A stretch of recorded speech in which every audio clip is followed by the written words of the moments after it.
Hi, my name is Jim Byrne, Principal Systems Engineer for DataPivot Technologies. Today we're going to be doing disaster recovery in a bucket. And as always, if you have any questions about this video, feel free to shoot us an email at contact@datapivottech.com.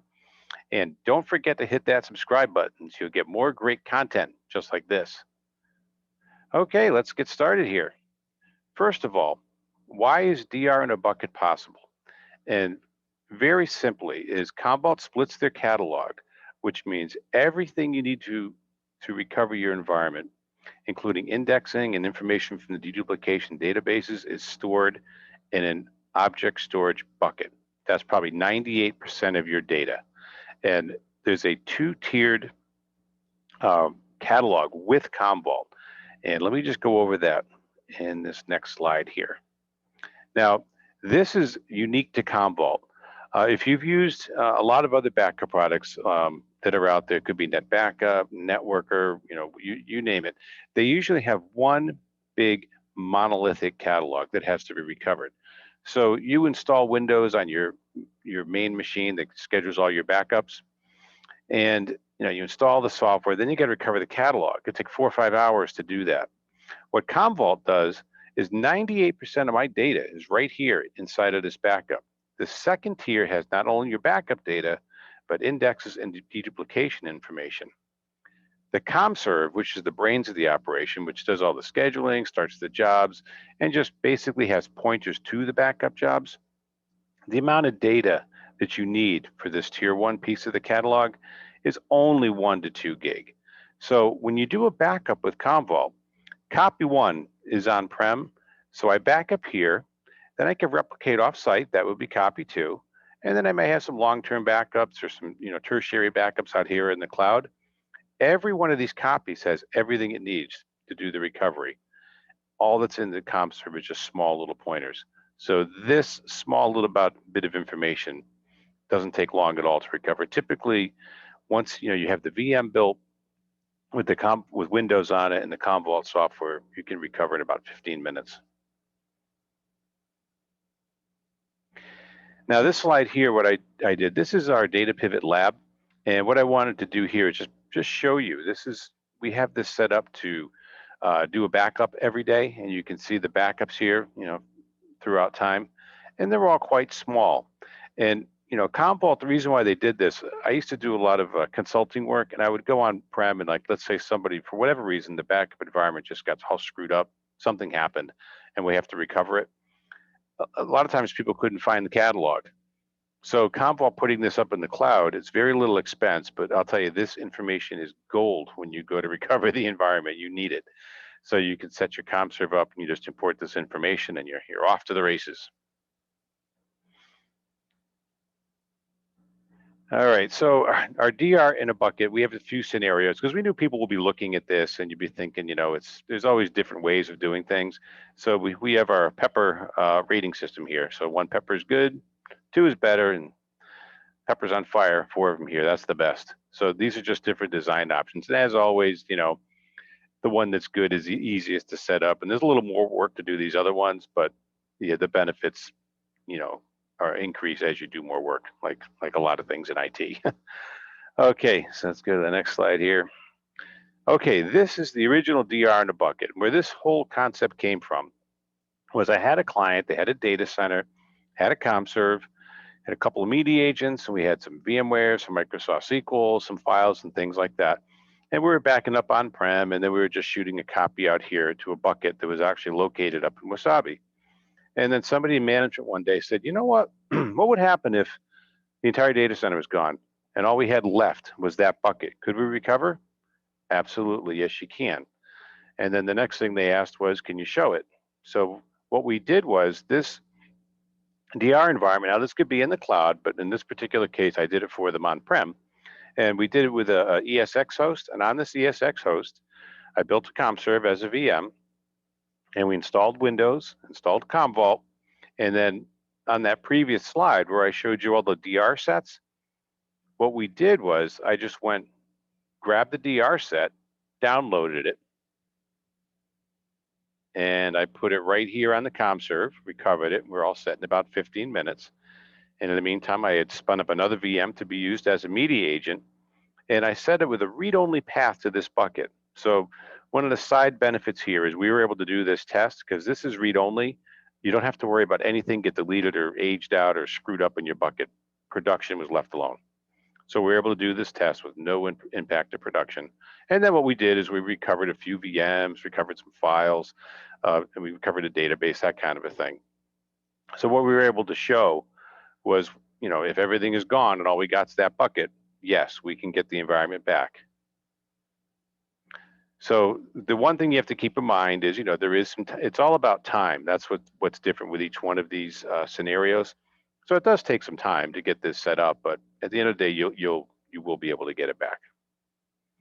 All right, so now we're going to turn up the heat a little bit here. Go to 2 peppers, and here we're going to have 2 data centers, and we're going to be shooting stuff out to the cloud. Now, if you look close, you'll see what the main difference is here. Here's our CommServe. We have a DR CommServe over here. So we have a machine already spun up, Commvault's installed, and every 15 minutes we're sending updates from this machine to here to keep this updated. Basically what it's doing is Commvault has a database behind it. So we're just sending those transaction logs here. So if we need to bring this CommServe up, it's just a click of a button and you're online, and probably just a couple of minutes, everything is up and running. And I already have a media agent sitting here up and running, talking to this bucket. So if something really bad happens and we lose both these data centers, I can just turn this on. This guy is already here, and I can start restoring on demand. And what's nice with this, if you have this sitting here, you can actually do testing periodically if you want. You can use it for production, but you can also do tests on demand. Bring this environment up, make sure that it works. You could do some DR test cases and things like that. So basically, this environment is always just sitting here, running in you for doing testing.